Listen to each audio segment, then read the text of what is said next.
economic sovereignty, the House call on the government to immediately introduce a Canada Sovereignty Act that A, reestablishes Canada as a competitive resource-producing nation by repealing federal measures that block or penalize development, including 1, the Impact Assessment Act, formerly Bill C-69, the Oil Tanker Moratorium Act, formerly Bill C-48, 3, the Federal Industrial Carbon Tax, 4, the Oil and Gas Emissions Cap, 5, the Federal Electric Vehicle Sales Mandate, 6, the Federal Plastics Manufacturing Prohibition, 7, federal regulatory restrictions that impede communication and advocacy by Canadian energy companies.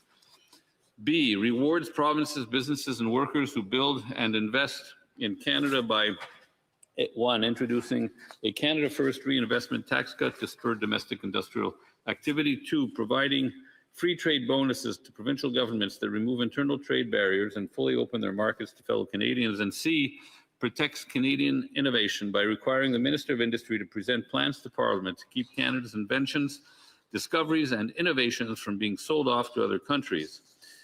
The honourable member for Lakeland. Thank you, Mr. Speaker. You know, as a first-generation Albertan and a daughter of a Newfoundlander, a very common story in my home province, Newfoundland and Labrador, a place so near and dear to my fiery heart that glows strong and free like Alberta's wild roses. What an honor it is to split my time with a vibrant, kind, honest, a happy woman warrior, the new Conservative MP for Long Range Mountains. It's fitting that 2 MPs from 2 provinces on opposite sides of the country start debate today, both relatively new in Confederation compared to most of the others that have built each other's homes to the benefit of the whole country for 2 main reasons: the resilience, tenacity, and adventurous risk-taking of our people and our natural resources. Today, Canada is at a crossroad that's been visible and closing in for more than a decade. Canadians are vulnerable, struggling, worried about their futures, and divided, more now than ever before. Because today only press conferences and expansive rhetoric exist, no actual results for all the promises this Prime Minister made more than half a year ago about nation-building projects getting built at, quote, speeds not seen in generations. So what actually of today? Well, more than 60 major projects with real proponents in every natural resources sector are stuck in front of federal regulators with no end in sight. More investment flows out of Canada into the US than the other way around, a historical anomaly that started in 2015. I wonder what happened then, and has gotten worse every single year since.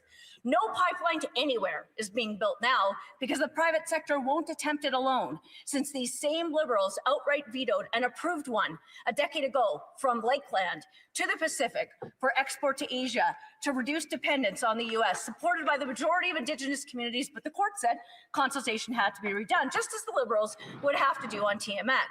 But they didn't, and killed it. And since my first speech here in 2015 was in support of a west to east pipeline for Canadian energy independence and security, to bring Western oil to Eastern refineries and for exports to Europe, I have to note these Liberals killed that promise too by moving goalposts and death by delay. Those were the chances to make Canada united, self-reliant, affordable, and sovereign. But when the company spent years and $1 billion trying to make it, the Liberals ignored its warning that regulatory uncertainty risked it, because that's what the Liberals wanted for politics in a province in the middle. After that, the company even dropped Canada from its name and built pipelines in the US. After that, and endless caps and bans and taxes and mandates and regs, hundreds of thousands of Canadians lost their livelihoods and legacies, and many took their own lives as major private sector plans got shelved. $670 billion in major natural resources projects, $176 billion in 16 major energy projects alone, all gone. While the costs for energy essential in Canada skyrocket due to bad policies and uncompetitive taxes. And this Prime Minister claims to be different than the one he advised for more than the last half decade. But guess what? Lots of rhetoric with no actual results is exactly the same, isn't it?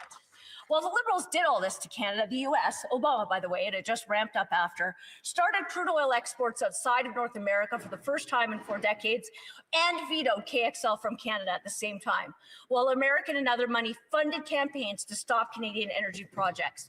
That biggest trading partner, the world's most important economy, and still Canada's biggest customer because of these Liberal Atlantic and Pacific pipeline killers, just said it will soon get up to 50 million barrels of Venezuelan oil to compete directly with their Canadian heavy crude imports and put billions of Canadian dollars and thousands of jobs at risk.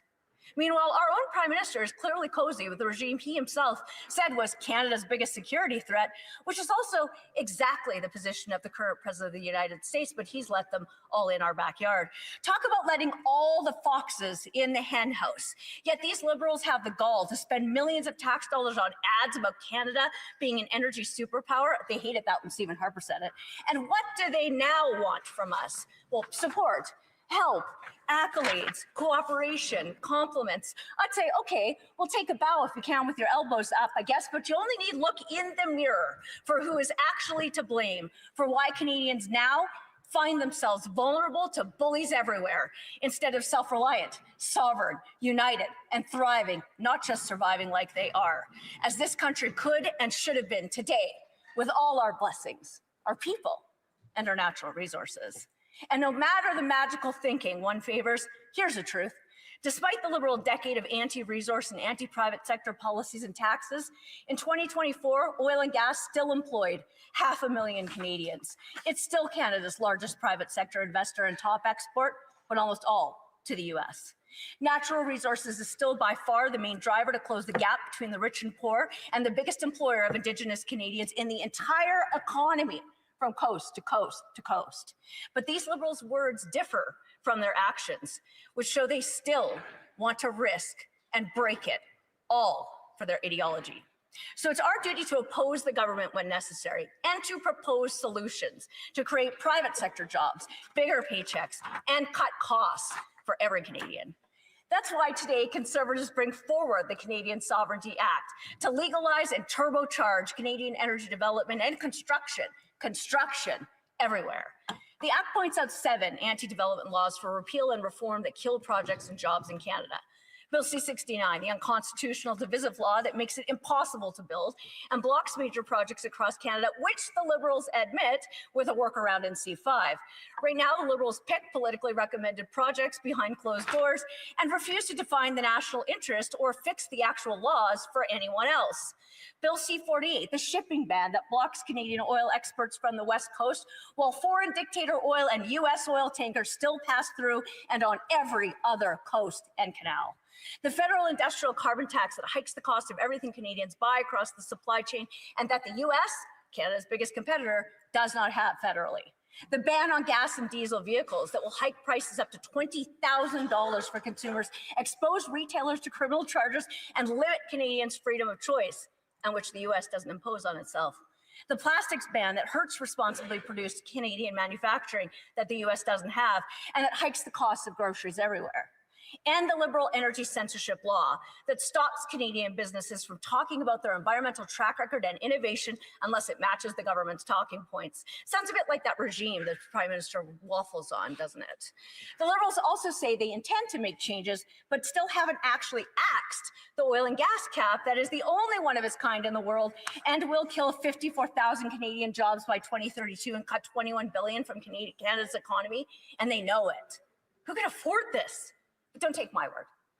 Last April, in an extremely unusual Canadian action, 38 energy CEOs told the Prime Minister to simplify regulation and scrap Bill C-69, Bill C-48, and the oil and gas cap to build Canada now, they said, since the law, quote, impedes development. The laws, quote, impede development, and existing processes are uncertain, complex, unpredictable, subjective, and excessively long, like we and every single expert has been telling them for a decade. By September, 96 energy CEOs sent a follow-up. It's now almost February 2026. I don't know what this PM considers generational speed, and although they know a lot about generational theft, but thousands of major projects have been built faster than this in our country, and still nothing is actually being built.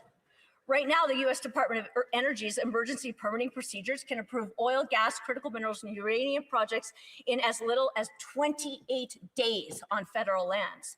The weird truth is the U.S. Department of Energy and Defense can build projects faster than any private sector proponent in Canada can dream. But the Liberals want Canadians to believe that the $246 million project's bureaucracy will solve the problem they created, but it's still being set up and the process is still uncertain, complex, and opaque. Conservatives will give certainty to Canada, as we've always said.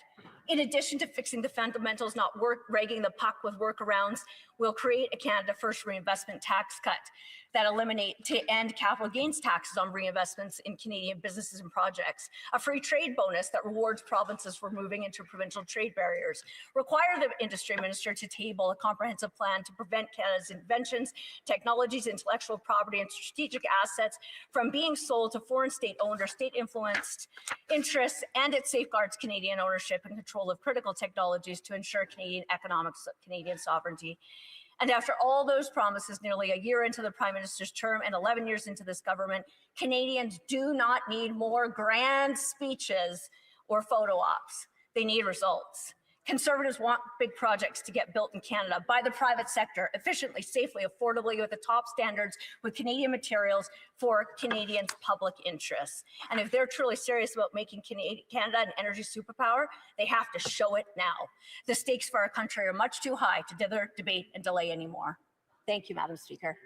Questions and comments. The Honourable Parliamentary Secretary to the Government House Leader. Yes, thank you, Madam Speaker. You know, it's interesting when the leader of the Conservative Party sat around a Conservative cabinet with Stephen Harper. I think we need to realize that they did not even build 1 inch of pipeline going to the West Coast, going through BC. Not 1 inch. That is the actual reality. They will say, well, we built some pipelines that went down to the States. Yes, that is true. They did build some pipelines going to the States, Madam Speaker. At the end of the day, and listening to the member opposite, I would welcome, and I'll be providing the opportunity to show the contrast between the Conservative agenda compared to the Liberal Party agenda. And that's why in the last federal election, Canadians voted for a new Prime Minister, 70 new Liberal members of Parliament, because they saw in the comparison between words from the Conservatives, a lot of it misleading, and what it is that a Liberal government would actually do, and we are doing. My question to the member is, can she clearly indicate how many inches of pipeline they constructed between Alberta and BC? The Honourable Member for Lakeland. 11-year-old government is real desperate when they keep talking about a dude who hasn't been Prime Minister for like, what, 15 years or something, right? But just to be clear, in case they haven't Googled it or listened to us over the last 10 years, of course, 4 pipelines were constructed under Stephen Harper's government, including a Line 9B reversal, which actually fuels Ontario and Quebec with oil and gas. So that is actually the record. And the intergovernmental pipelines for export to diversify markets beyond the U.S., those proposals were made under the Stephen Harper government, under the former Conservative government, with our leader as a top minister, because the private sector had confidence that they could build and invest in major nation-building projects to the benefit of every single Canadian, but these guys killed every single one. And that, Madam Speaker, is the truth. Questions et commentaires. Questions and comments. Honourable Member for Sandwich Gulf Islands. Thank you, Madam Speaker, and honourable friend from Lakeland.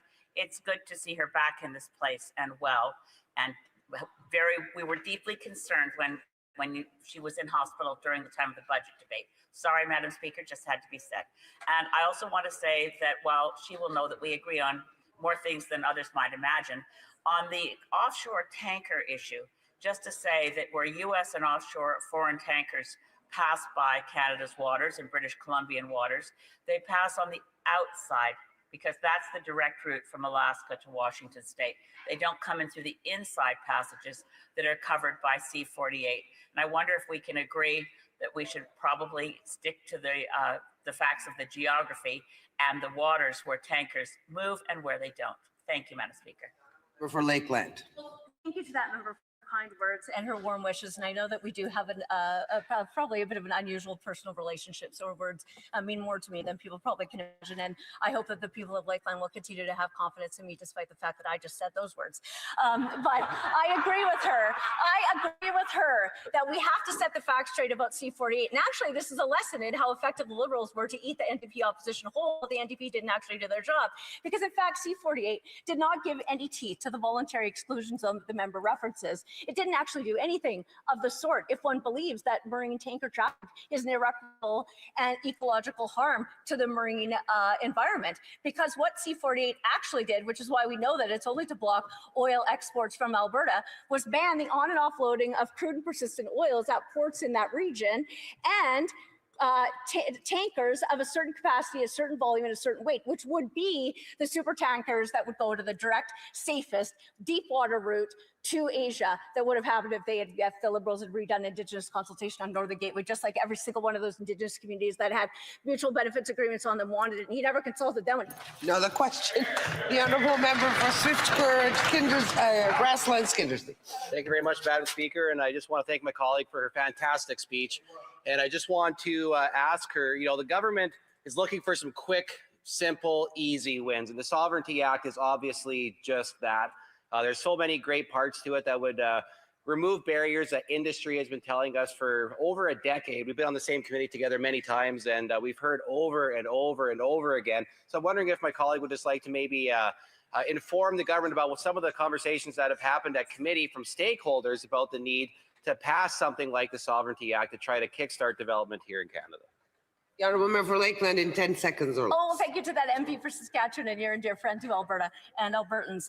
Yes, I mean, the Liberals know exactly what to do to fix the problems that they've created, because they've listed the laws and the regs that block building in the back of C5. So that's why Conservatives are saying, just fix the fundamentals, fix the law for everybody, set the rules of the game, make sure that we can compete and beat the United States so the private sector can create jobs with the highest standards in the world and develop our natural resources to benefit the whole country and our allies. Resuming debate, the honourable member for Long Range Mountains.